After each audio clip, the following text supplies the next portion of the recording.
I discovered your child out on the balcony, so I brought her inside amidst the bitter cold of winter night. A sudden ring of the doorbell startled me. Upon answering it, a police officer stood before me. Confusion clouded my mind. My own daughter lay asleep beside me. Yet there stood the officer, holding a young girl, no more than 5, her lips tinged blue from the chill, shivering uncontrollably. "She's not mine, officer," I protested, but my words seemed to falter against his skepticism. He insisted on taking her to the hospital. The girl's hair was tangled and wild, her clothes tattered and grimy, far from resembling anything cared for. Despite her apparent age, she appeared frail and undernourished. Whose child could she be, and why had fate led her to our balcony? Little did I realize the upheaval this mysterious girl would soon bring into our lives. My name is Janice, a 32-year-old office worker residing on the first floor of an apartment my parents had purchased for us. I live there with my husband, a former classmate from high school, and our 5-year-old daughter, Susie. Both my husband and I work for the same company, but his job often requires him to travel, even on his days off, as he's always ready to lend a hand to his colleagues. On a particularly cold winter night, my husband was away on a business trip, leaving Susie and me home alone. Suddenly, the doorbell pierced the silence. Peering through the doorbell camera, I spotted a police officer standing outside. Confusion gripped me at the sight of this unexpected visitor, but upon opening the door, he uttered words that sent a chill down my spine. "I found your child on the balcony, so I have brought her here." Bewilderment consumed me. My daughter was safe and sound asleep inside the house. "What?" I stammered, my mind racing to comprehend the situation. The officer's expression mirrored my shock, but it was I who felt utterly bewildered. How had a child ended up on our balcony while I was unaware, sound asleep? The officer stood before me with a girl of about 5 years old, her lips trembling with cold, a bluish hue casting shadows on her delicate features. The frosty air hinted at the possibility of snow. "She's not mine. I don't know her," I insisted, but doubt lingered in the officer's eyes even after my words. "Nevertheless, I'm taking her to the hospital," he declared firmly. Moved by the sight of the shivering child, I hurried to fetch a warm blanket from the depths of the room and enveloped her fragile frame within its comforting embrace. Her tiny hands, icy to the touch, clenched with a silent resolve, while her tearful eyes remained stoic, her lips quivering in silence. Her disheveled hair and stained clothes, riddled with holes, bore witness to neglect, hinting at a life marred by hardship.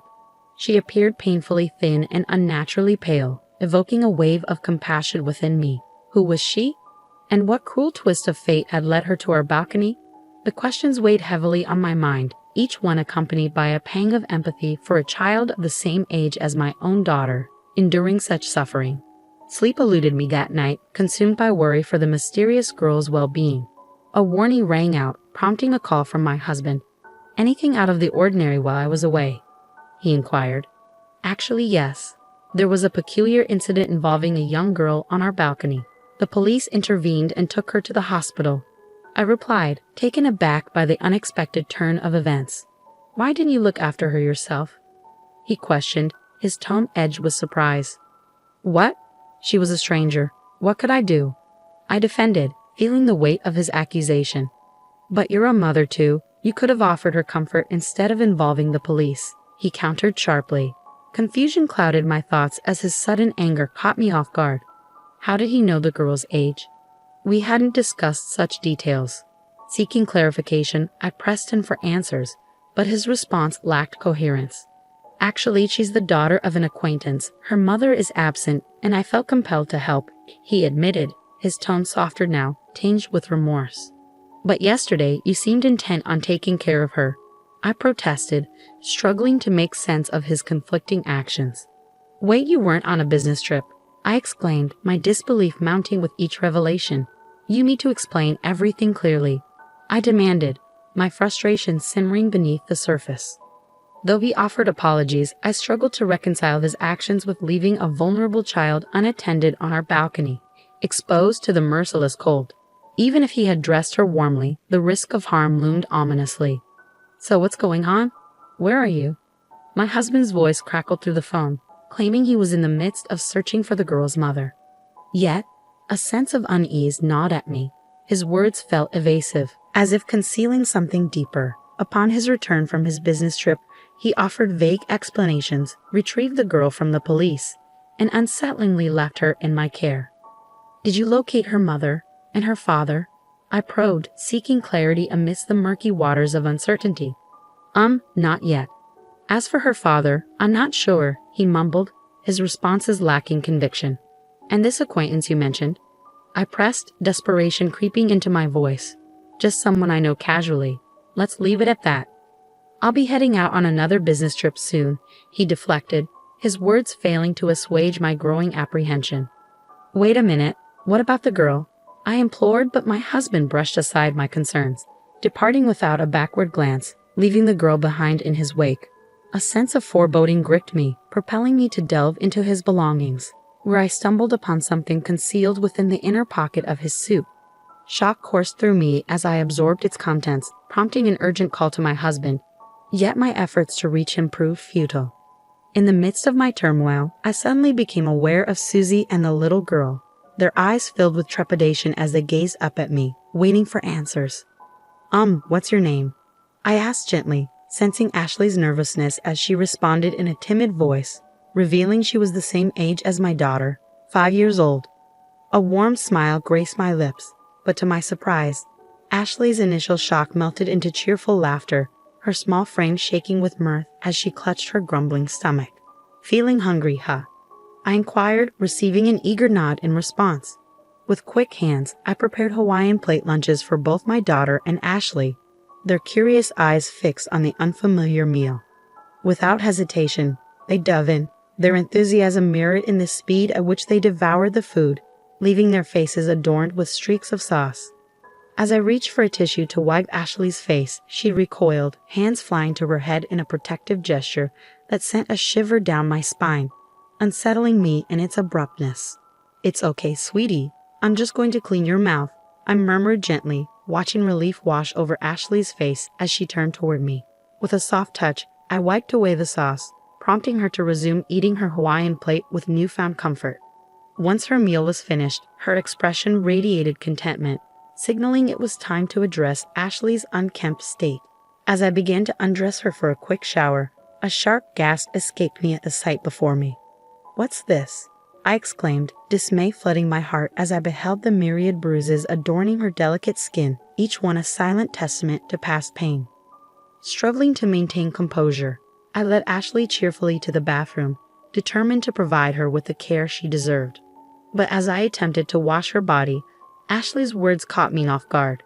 It's okay, I can do it myself, she asserted, proceeding to douse herself with cold water. Wait, what are you doing? I blurted out, surprised by her actions. Meeting her puzzled gaze, I learned that this was her norm, a routine she had grown accustomed to. My heart ached at the realization that such neglect had become her reality. Quickly intervening, I gently stopped her and washed her entire body with soap, ensuring she was thoroughly cleansed. As warm water cascaded over her, Ashley's murmur of "it's warm" brought a sense of solace to my troubled heart. It became evident that bathing was a rarity for her at home, and when it did occur, it was a simple affair with water alone. The thought that she accepted this as normal without question weighed heavily on me. After the bath, I dressed Ashley in my daughter Susie's clothes and carefully arranged her hair. The transformation was remarkable. Standing side by side, my daughter and Ashley could have easily passed for sisters, a sight that filled me with both joy and sadness. Gazing at my daughter and Ashley, their faces mirroring each other, I couldn't help but smile warmly. Ashley possessed a quiet obedience and gentle demeanor that hinted at a deep longing for affection. She often sought solace by my side, trailing after me as I cooked, gently tugging at the edge of my skirt. At night, she clung to my hand, reluctant to let go as sleep beckoned. Susie, too, embraced Ashley with affection, forging a bond that transcended mere friendship, evolving into a sisterly connection. Days turned into weeks, yet my attempts to reach my husband proved futile. Though Ashley's mother claimed familiarity with him, it wasn't enough to justify caring for a child solely on that basis. Reluctantly, I abandoned hope of contacting my husband and sought assistance from the authorities. With a heavy heart, Ashley was taken to a facility, her tear-filled eyes pleading for reassurance as she was led away. Despite the passage of time, news of my husband remained elusive, prompting a difficult decision. 9 years later, I found myself living with my parents, Susie and Ashley, in our family home. In a heartfelt decision, I had officially adopted Ashley after her time in the facility. Embraced by the love of our family, she flourished, regarded not as an outsider but as a cherished member. As the years unfolded, Susie and Ashley grew up as sisters, their bond deepening with each passing day. Their shared dream of modeling became a reality, gracing the pages of magazines as beautiful junior models, stepping into the glamorous world with confidence. Radiant with joy and fulfillment, they epitomize the essence of thriving and embracing life's opportunities. One day, a familiar yet unexpected sound echoed through our family home, the doorbell. As I opened the door, my gaze met the weary countenance of my ex-husband, Philip, accompanied by a stranger named Joanna. Preferring to avoid confrontation in front of the neighbors, I invited them inside, leading them to the living room where they settled onto the sofa, tension thick in the air. With a suddenness that caught me off guard, Philip spoke, his words carrying a weight of revelation. "In truth, Ashley is my daughter," he confessed, his tone devoid of remorse for his 9 years of absence. Stunned into silence, I could only manage a heavy sigh, my mind reeling with disbelief. "She bears a striking resemblance to you. I had my suspicions," he continued, his gaze unwavering. As I sought clarity, Philip confirmed to Joanna's presence as his current partner, initiating the tale of their tumultuous journey. He recounted how they had met at a bar where Joanna worked part-time, their relationship blossoming despite the knowledge of his marital status. Their affair led to Joanna's pregnancy with Ashley, but Philip's indecision delayed any decisive action. Eventually, Joanna grew weary of the responsibilities of motherhood, abandoning her role and leaving Philip to contemplate the next step, a decision that led him to consider entrusting Ashley's care to me. While Philip's narrative painted a picture of unexpected twists and turns, it was not merely the revelation that left me stunned. There was something more, something that lingered in the air, waiting to be unveiled. "Please give Ashley back to us." My ex-husband suddenly rose from the sofa, his plea tinged with desperation, almost on the brink of tears, accompanied by a profound apology. "What? I happened to see a magazine, and I was surprised. She's thriving, isn't she popular?" he continued, attempting to justify his request. "So what? It's none of your concern," I retorted sharply, taken aback by the audacity of his demand. "But I am Ashley's real mother. You're nothing but an imposter," he countered, his accusation striking a nerve. "How dare you say such a thing after all this time without contacting me?" I shot back, my anger simmering beneath the surface. Philip, who had fallen to his knees, grasped my leg with a pitiful expression. "We're in dire straits, with no money and facing troubles. Ashley is our only hope. Please, give her back," he pleaded desperately. The realization of their intentions hit me like a ton of bricks.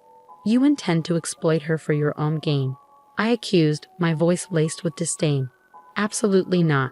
You just want things your way, but I won't allow it," Philip protested vehemently, his desperation turning into defiance. As their exchange unfolded before me, a wave of disbelief washed over me, swiftly followed by a surge of anger at their audacious request.